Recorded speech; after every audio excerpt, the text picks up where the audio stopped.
Conjectura é uma palavra bonita que muito pregador gosta de usar, as pessoas gostam de falar essa palavra, porque ela é diferente, de repente ela pode dar também um tom de intelectualidade na nossa palestra, na nossa fala, na nossa pregação. Mas conjectura na prática é uma coisa perigosa, tá bom? Porque conjectura não passa de suposição. E nós vamos falar sobre isso hoje. Nós vamos diferenciar essas três palavras que você está vendo ali na tela do computador: conjectura, exegese e exegese. Uma conjectura às vezes é bem-vinda, mas ela deve ser uma coisa sutil e ela precisa ser muito bem colocada. A gente vive conjecturando na vida. Por exemplo, quando você diz que um time vai ganhar o jogo de hoje, você está conjecturando. Quando você diz que vai chover hoje, sem ter nenhuma certeza se vai ou não chover, você está conjecturando. Então, conjectura é o contrário de certeza. Conjectura é o contrário da verdade que pode ser afirmada e defendida. Então, na nossa vida, a gente conjectura o tempo todo, porque a gente está sempre supondo coisas, principalmente porque a gente não conhece o futuro. A mente de Deus, por exemplo, não conjectura, porque a mente de Deus é télios, é perfeita, né? Ela conhece o passado, o presente e o futuro na mesma proporção, com toda e absoluta certeza do que aconteceu, do que acontece, do que vai acontecer. O futuro, passado e presente para Deus é a mesma coisa. Então, a mente de Deus não conjectura. Mas a nossa mente que vive no presente praticamente já está esquecendo do passado e é incapaz, completamente incapaz, de confeccionar o futuro, então a gente vive conjecturando. Conjecturar é afirmar alguma coisa da qual nós não temos nenhuma certeza. E quando nós fazemos isso em relação à Bíblia, em relação ao texto bíblico, então nós estamos invocando uma ferramenta que é extremamente negativa na pregação do Evangelho, que é exegese. Exegese é exatamente o contrário da palavra azul que está ali, de exegese. A exegese é a interpretação que busca tirar de dentro do texto o seu sentido verdadeiro, original, histórico, cultural e etc. Então, a exegese tira o que está dentro do texto e coloca para fora, para os ouvidos dos ouvintes. A exegese faz o contrário. A exegese pega as nossas opiniões e coloca para dentro do texto. E a gente não pode fazer isso quando se trata de interpretação bíblica. Então, exegese é um termo técnico, teológico, né, para significar a interpretação que não deve ser feita, aquela onde nós colocamos as nossas ideias, os nossos pensamentos, as nossas interpretações para dentro da Bíblia. Conjectura é a mesma coisa, só que em sentido secular. Conjectura são as nossas suposições, são as nossas ideias a respeito de alguma coisa. Que time vai ganhar no jogo de hoje? Não sei.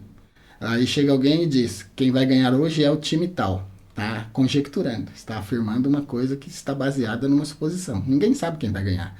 E hoje parece que vai chover. Então, só estou dando esses dois exemplos aqui, mas você já entendeu o que é uma conjectura, é uma suposição. Pegando essas duas palavras, conjectura e exegese, aplicando para o vídeo de hoje. O título do vídeo de hoje é Conjectura ou Exegese? Se você estiver no púlpito pregando e colocar suas ideias para dentro do texto, para dentro da interpretação, você está fazendo exegese. E isso é condenado na teologia. Isso é condenado na interpretação da Bíblia, tá bom?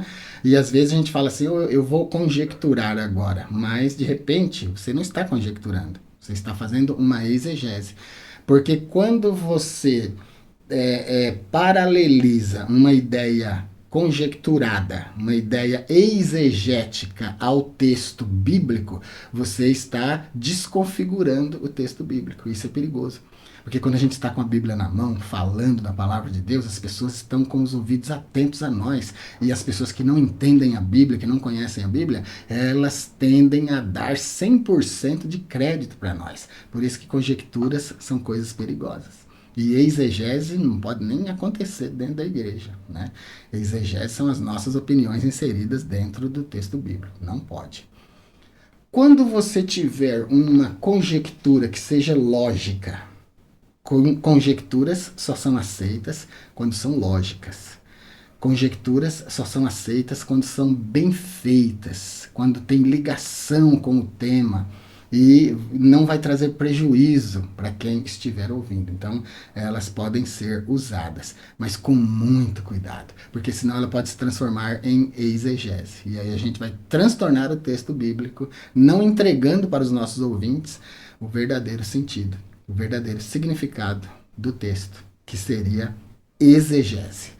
O prefixo ex é tirar de dentro para fora. Quando a gente faz exegese, a gente está tirando de dentro do texto, colocando para fora e entregando para os ouvintes. Quando a gente faz exegese, a gente está colocando dentro do texto e entregando para os ouvintes. O logos é o texto registrado. O logos é o texto da Bíblia, a palavra que já está registrada ali, grafada, escrita. Ela não carece acrescentos, ela já é completa em si, tá bom? Hoje eu vou deixar para você aqui vários vídeos, inclusive o vídeo Os 5 Pilares da Hermenêutica. Como interpretar com segurança, tá bom? Seguindo as 5 regras de interpretação da Bíblia. Eu citei agora essa palavra hermenêutica. A hermenêutica é a arte de interpretar a Bíblia, mas a hermenêutica trabalha com ideias contidas em vários livros para corroborar aquele assunto que nós estamos defendendo, aquele assunto que nós estamos pregando. A hermenêutica faz isso. Ela pega a ideia que está num livro, em outro livro, em outro livro, em outro livro e traz para ser apoio da defesa que eu estou fazendo. Então a hermenêutica trabalha ideias, tá bom? Ideias que estão em outros livros, na maioria das vezes. Quando eu estiver interpretando, eu vou ler o texto. Se o sentido já estiver no texto, eu não preciso fazer hermenêutica, não preciso sair do texto, eu prego só com o que está ali, tá bom? Não preciso ficar passeando. Para quê? Se o sentido já está ali. Então, eu falo do que está ali. Quando eu faço exegese, o sentido já está no texto, porque a exegese lida com palavras, enquanto a hermenêutica lida com ideias que estão espalhadas, muitas vezes. Então, peguei um versículo, estou lendo o versículo, encontrei sentido no próprio versículo, não vou sair para nenhum outro capítulo e não preciso sair para nenhum outro livro, o sentido já está ali, eu só prego, tá bom? Li uma coisa, faltou um sentido, faltou um apoio, senti que faltou apoio, senti que eu conheço um outro texto que pode corroborar esse texto do qual eu estou falando, então vou hermeneutizar sim, vou buscar lá esse texto para apoiar esse aqui, vai gabaritar a ideia, um autor gabaritando o outro, isso é muito bom, isso é hermenêutica. A exegese lida com as palavras no texto. Você pega o texto, vê as palavras-chave, as palavras importantes, você interpreta elas no seu próprio idioma aí, em que você está pregando, e depois, para ficar ainda melhor, para ficar ainda mais exegético, para ficar ainda mais etimológico, se você puder, se você conhecer, vá ao original, buscar o sentido original, porque muitas vezes no original a gente encontra um sentido muito mais profundo, porque sempre que nós traduzimos uma palavra, ela sofre dano, tá bom?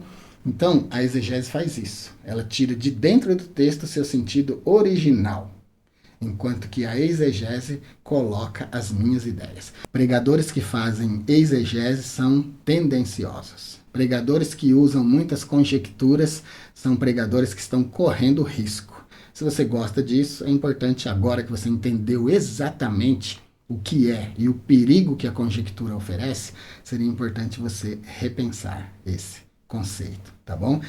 Se você olhar para o apóstolo Paulo, para os seus textos, para as suas pregações, se você olhar para Jesus, para os apóstolos, não tem conjectura nas falas deles. São falas muito científicas, muito certas, muito comprovadas, muito com base no Antigo Testamento, na Torá do Ravi Moshe, na Torá de Moisés. São sempre coisas muito baseadas, muito firmes, muito seguras, né? Então a gente não percebe conjecturas. Conjecturas são divagações do nosso pensamento, por isso são perigosas. O texto bíblico entrega para nós um conhecimento que tem a intenção de fazer afirmações completamente verdadeiras, que não sofram variações, que entreguem para a pessoa uma certeza, sempre que possível, absoluta daquilo que ele está ouvindo. Porque, afinal de contas, a pessoa vai mudar completamente a sua vida, o seu estilo de vida, por entender e aceitar essa pregação que você está fazendo. Então ela deve ser baseada em verdades, nunca em conjecturas, nunca em suposições, tá bom? O texto da Bíblia deve refletir a verdade bíblica como uma base extremamente sólida para as pessoas colocarem os seus pés ali e assim mudarem as suas vidas com base numa verdade, e numa verdade inabalável. Evangelho de São João, capítulo 17, versículo 17. Santifica-os na verdade. A tua palavra é a verdade. Conjectura é o contrário de verdade. Conjectura é suposição. Texto bíblico é realidade, é verdade. Quem acompanha as minhas pregações, quem viveu perto de mim muito tempo, acompanhou, ouviu as minhas pregações, sempre percebeu que nas minhas pregações não tem conjecturas, não tem divagações, não tem nem exemplos na maioria das vezes. É só a Bíblia mesmo. A Bíblia interpretando a própria Bíblia para entregar para os meus ouvintes uma coisa muito firme, uma coisa muito sólida, na qual eles possam se apoiar. Então, eu sempre evito conjecturas. Se você quer um exemplo, um bom exemplo, pode seguir esse. Evite conjecturas nas suas falas, evite conjecturas nas suas pregações. Quando a gente está falando do Evangelho, da Palavra de Deus, é sempre afirmativo, sempre sim, e quando não, é sempre não, mas sempre de uma forma muito firme, muito confiável, muito sólida, porque nós precisamos passar confiança para as pessoas. E toda vez que nós fizermos, olha, citação já é uma coisa diferente de conjectura. Conjectura é suposição pura mesmo. Citação é aquela coisa, aquela frase, aquela afirmação que vem entre aspas, que na maioria das vezes não são as nossas palavras. Pode ser também as nossas palavras. Se você tem uma frase bonita que você criou, ela vai ser citada por outras pessoas entre aspas e até por você mesmo. Então, citações são coisas firmes. É uma coisa que uma pessoa disse. Mas até citações, quando a gente vai fazer na pregação, no estudo principalmente, a gente precisa citar a fonte. Mesmo citações, então, sendo coisas firmes, sendo coisas reais, verdadeiras, já está ali entre aspas. Às vezes a gente pegou até de um livro, pegou de um artigo científico e tal. A gente precisa citar a fonte. Quando a gente for transcrever, a gente precisa colocar ali embaixo a fonte para que transmita segurança naquilo que nós estamos tentando falar. Então, veja que conjectura está lá no último patamar, lá embaixo, no último patamar das certezas, tá bom? Enquanto que citações já são mais firmes, exegese, então, muito mais firme.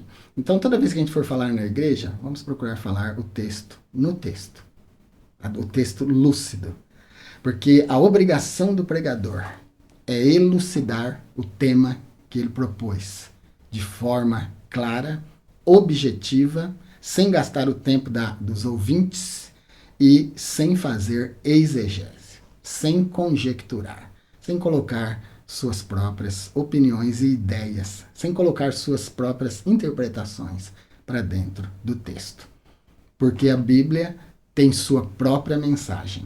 Deus sabia o que queria falar quando falou.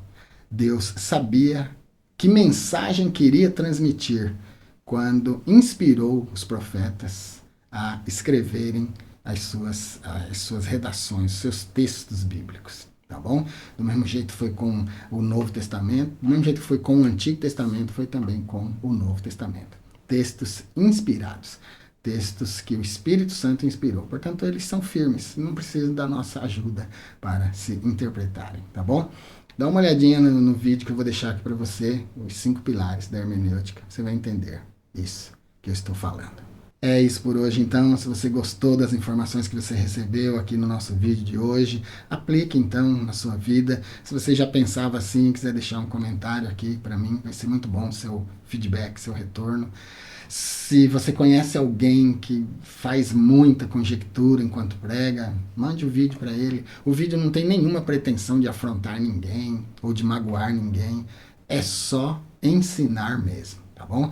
E a gente, quando uma pessoa não sabe uma coisa, ela não é culpada, ela não sabe. Mas a partir do momento que sabe e continua praticando, aí é culpado sim, né? Porque já descobriu a verdade e não está praticando a verdade.